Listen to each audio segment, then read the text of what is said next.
Joe, um, you know, Samoa Joe, and of course, Braun Strowman. But they made mention, at one point, Lesnar's previous battles with diverticulitis, and what brought that up was they did a spot where Lesnar's clearing off the announce table to do an F5 on Finn Balor, and Balor pushes him onto the edge, the sharp edge of the table, not once but twice. Injures his stomach, and the story was that it affected him for the rest of the match. He couldn't do Suplex City. He couldn't do, the F5 without being in excruciating pain. The end came when Balor had a little flurry, did a standing double stomp, and then hit the corner drop kick, hit the coup de grace, and went for the pin, only for Lesnar to reverse it into the Kimura lock, and Balor had to tap out, which angered a lot of people in Phoenix. And I will say it angered me a little bit, because here's my take on the Brock Lesnar situation. Yeah, he is a big name. Yeah, he was the UFC heavyweight champion. But, if he doesn't want to show up to defend his title, then why even have him as a champion? Why even have him under contract?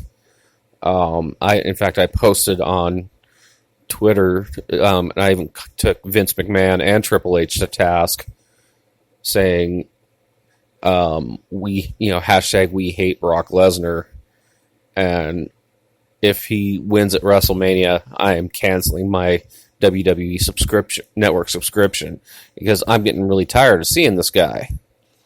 And then from there we go to the men's Royal Rumble. The number one entrant here was Elias, who, of course, does his shtick of doing a performance. But before he could start, Jeff Jarrett came out. And Jeff Jarrett was, in the Royal Rumble. They teased doing a duet, only for Elias to eliminate Jeff Jarrett. Another surprise entrant was Kurt Angle. Kurt Angle didn't last very long in the match. He got his German suplexes and, his moveset in, but he got eliminated very early. The only other surprise entrants were Johnny Gargano, the new NXT North American champion, and Aleister Black, who had a hell of a match with Tommaso Ciampa last night, and Pete Dunne, the NXT UK champion. All three of them had fairly good showings. Aleister Black actually eliminated Dean Ambrose from the match with the Black Mass kick, which brought the crowd to its feet. Of course, no other big surprise debuts or anything like that, even though it was rumored that Kenny Omega would be there, and that turned out to be just nothing more than rumor. Another rumor was either Sonjay Dutt or Abyss would be arriving for the Royal Rumble tonight, and that wasn't just that, a rumor. But some guys really stood out tonight. Guys like Mustafa Ali. He was in the match for about half an hour. In fact, had an elimination. He actually eliminated Samoa Joe, of all people. So that was kind of a different story there. The end came when the final four were Andrade, Dolph Ziggler, who made his return after being on hiatus, Seth Rollins, who spent the majority of the second half of the match, quote, injured, unquote, on the announce table after being attacked by Bobby Lashley, and Braun Strowman. Strowman took John Cena's place because, according to the story, John Cena was injured and could not compete, so they had Braun Strowman take his place. Another side note, interesting story, R-Truth was supposed to have been the 30th entrant by winning the Mixed Match Challenge with Carmella. And as he's doing his musical performance of What's Up, Nia Jax comes out and attacks him, and then she enters the Royal Rumble. So she is the fourth woman in history to have entered the men's Royal Rumble.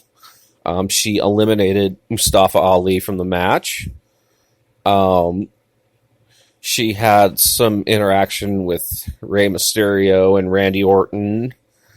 Her elimination happened when Rey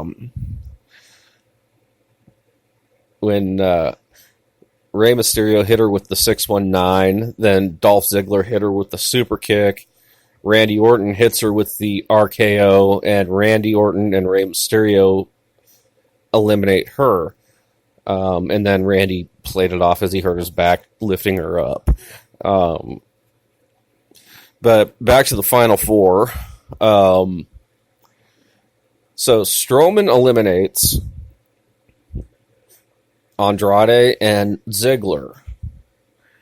And it comes down to Seth Rollins and Braun Strowman. And how they did it was kind of reminiscent of when Chris Benoit eliminated the Big Show at the 2004 Royal Rumble. But, Strowman and Rollins were fighting on the ring apron. And the end came when Rollins hit the stomp on Strowman. Strowman falls off, his feet touch the floor, and Seth Rollins wins the 2019 Royal Rumble. But like I said, it wasn't as good as TakeOver last night. As far as the surprises in the women's Royal Rumble match, you had NXT stars like Xia Li, who's represents China. Kairi Sane, of course, the Pirate Princess, Io Shirai, the Sky Queen. You had Candice LeRae. You had Rhea Ripley, who's the former NXT UK Women's Champion.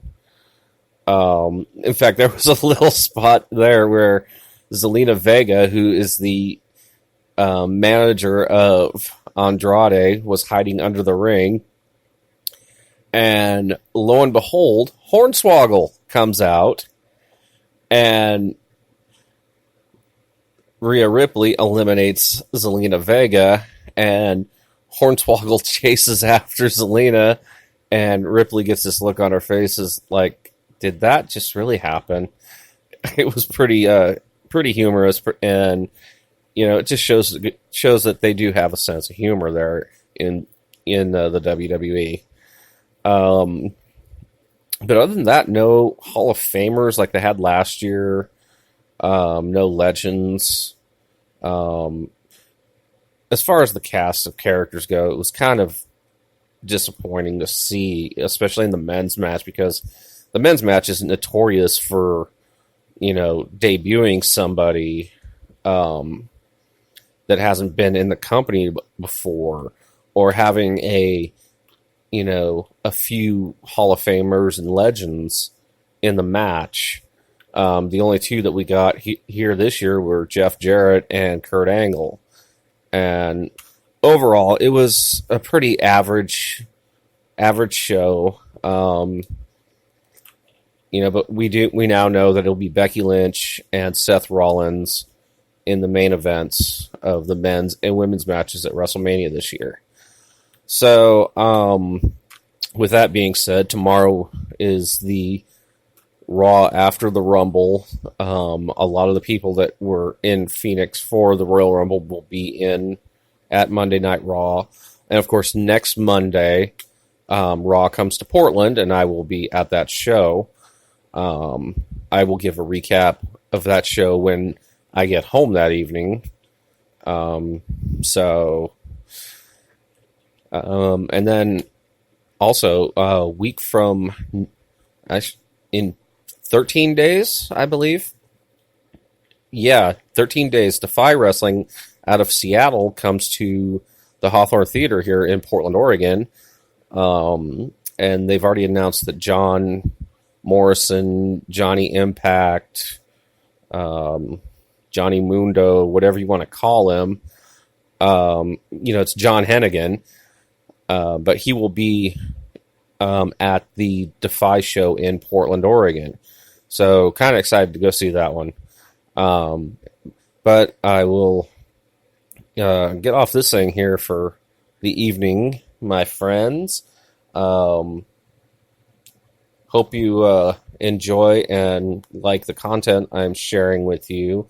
Drop me a line if you want to see something. Of course, I'm on Facebook. Not on Instagram as much. I'm on Twitter. But hey, if you like what you're hearing, let me know. If you want to hear something else, let me know. I appreciate feedback. Just to know that I've got listeners.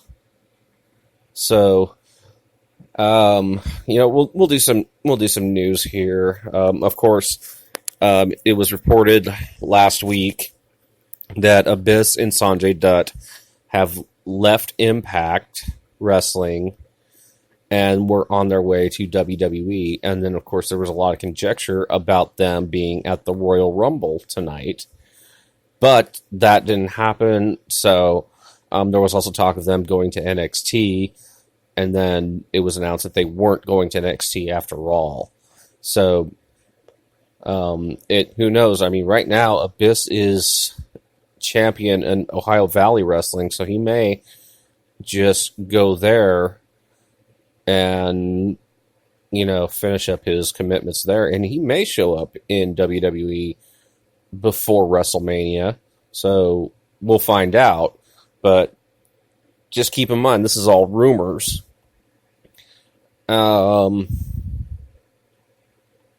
Nothing really big happened